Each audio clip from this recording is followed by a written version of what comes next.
कबीर के बारे में मैं पीछे मैंने शाम के नंबर में कौन सा जिला था वो बस्ती, जब बस्ती जिले में हॉस्टल में गया तो उन्होंने निवेदन करा मुझसे कि आप जब उस रूट से जा रहे हैं तो आप संत कबीर नगर जो हॉस्टल है आप वहाँ लेके जाइएगा। तो मुझे भी इच्छा जागृत हुई कि ऐसा मुझे क्यों भेजा, क्या देखने के लिए भेजा, लेकिन जैसा उन्होंने बताया उससे कई गुना ज्यादा मैंने यहाँ पाया। बहुत अच्छे तरीके से आप लोगों ने व्यवस्था कर रखी है। तो इसी तरीके से जब मैंने तेलंगाना के अंदर उन स्कूलों की विजिट करी और उन छात्रावासों की विजिट करी तो मैंने एक विशेष चीज क्या पाई, वहाँ पर साफ सफाई तो थी ही थी, वहाँ का जिस तरीके से व्यवस्थित तरीके से वो बच्चे बैठते थे, उनकी बोलचाल, उनके पढ़ने का तरीका, वहाँ के रूम मुझे बिल्कुल पूरे देश में सबसे अलग करके मिले। और सबसे मेन चीज क्या मिली, जब मैं किसी स्कूल के बाहर गया या मान लिया इस छात्रावास के बाहर जब मैंने देखा, उसी हर छात्रावास का एक बोर्ड लगा हुआ था। उस बोर्ड पे क्या था कि कोलंबिया यूनिवर्सिटी यहाँ से 7,220 किलोमीटर है। दूसरे के स्कूल हॉस्टल में गया तो वहाँ लिखा हुआ कि यहाँ से कोलंबिया यूनिवर्सिटी की दूरी 7,320 किलोमीटर है, कहीं 340 किलोमीटर ही। जैसे जैसे वहाँ की दूरी थी उसी तरीके से वहाँ बोर्ड लगे हुए थे। मेरे दिमाग में क्वेश्चन आया कि सर कोलंबिया यूनिवर्सिटी कहाँ है, कहाँ है Columbia University? America. Columbia University America में है। मैंने कहा ये तो भारत देश है, आपने यहाँ कोलंबिया यूनिवर्सिटी का कैसे यहाँ बोर्ड लगा रखा है? तो उन्होंने कहा यही सोच तो मैं प्रत्येक बच्चे के अंदर पैदा करना चाहता हूँ कि जिस यूनिवर्सिटी से बाबा साहब पढ़ करके आए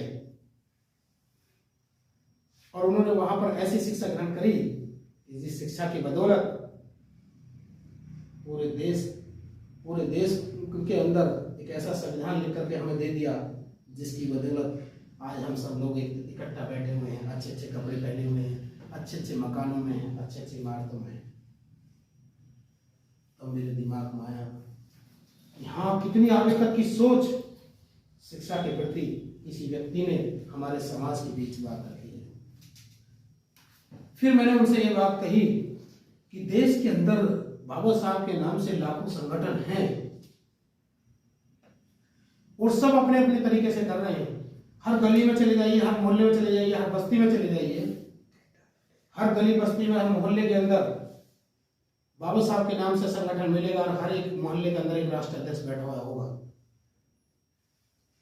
लेकिन उनका काम कितना है, वो समाज के बीच केवल कब जाते हैं जब 14 अप्रैल मनाई जाती है, केवल एक दिन के लिए जाते हैं और उसके माध्यम से केवल चंदा इकट्ठा करते हैं। हाँ, उसके पहले चंदा इकट्ठा करने जाते हैं, वो केवल चंदा इकट्ठा करने के लिए जाते हैं।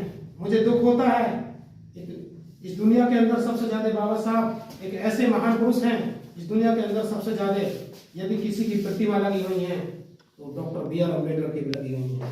लेकिन मुझे दुख जब होता है जब मैं अम्बेडकर पार्क में जाता हूँ तो उस पर एक एक इंच धूल जमी रही होती है। किस दिन साफ करते हैं? केवल 14 अप्रैल वाले दिन।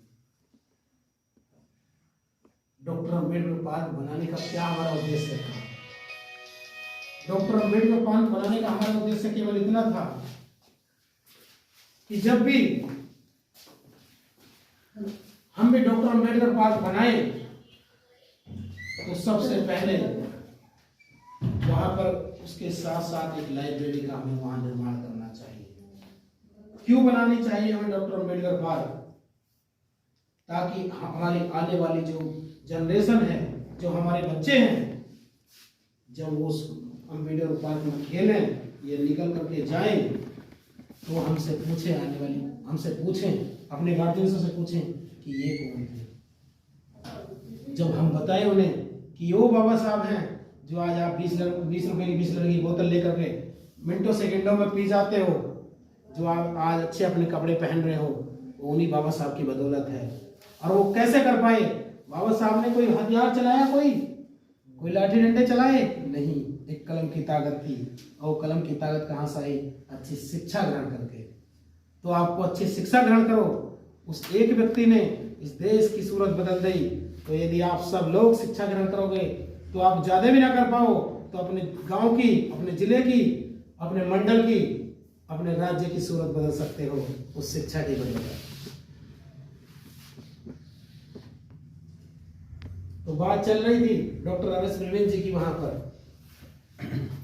डॉक्टर आर एस प्रवीण जी से जब मैंने पूछा कि इतनी अच्छी भावना के साथ यदि आपने शिक्षा का बीड़ा उठाया है तो क्या है, हमारे देश के अंदर तो लाखों हजारों कर्मचारी हैं, अधिकारी हैं, ऑफिसर हैं, उनके अंदर ये दिमाग की उपज क्यों नहीं आई, उनकी सोच ऐसी क्यों नहीं आई जिस सोच को लेकर के आप चले हो। तो उसके पीछे उन्होंने एक मुझे छोटी सी कहानी बताई, वो आप लोगों के बीच में रखना चाहूंगा। जब डॉक्टर आर एस प्रवीण की माता की शादी भी नहीं हुई थी, वो मात्र 7 वर्ष की बच्ची थी। कितने वर्ष की? केवल 7 वर्ष की बच्ची थी। अब आप खुद समझते हैं कि 7 वर्ष की बच्ची कितनी बड़ी होती है। वो अपनी नानी के साथ बंधुआ मजदूरी करने के लिए जाती थी। आज भी पूर्वांचल के अंदर, खासकर हमारे समाज के लोगों के बीच आज भी बंधुआ मजदूरी करते हैं। बंधुआ मजदूरी तो समझते हैं ना सब लोग, बंधुआ मजदूरी करने के लिए जाती थी। लेकिन आप इस बात को अच्छे से बखूबी जानते हैं, जब हमारी बहन बेटियां जब किसी व्यक्ति के अपर कास्ट के लोगों के खेतों में काम करने के लिए जाती हैं मजबूरन, क्योंकि हमारे पास जमीन जायदाद तो है नहीं, जब दूसरों के खेतों में जाती हैं, अपने पशुओं के लिए चारा लेने के लिए जाती हैं, तो किस भावना से उन्हें देखते हैं, ये हमें खोल करके बताने की जरूरत नहीं है। आप सब जानते हैं उस बात को। एक दिन का समय था, वो 7 वर्ष की बच्ची अपनी माता के साथ जब बंधुआ मजदूरी करने के लिए जाती है तो उसके साथ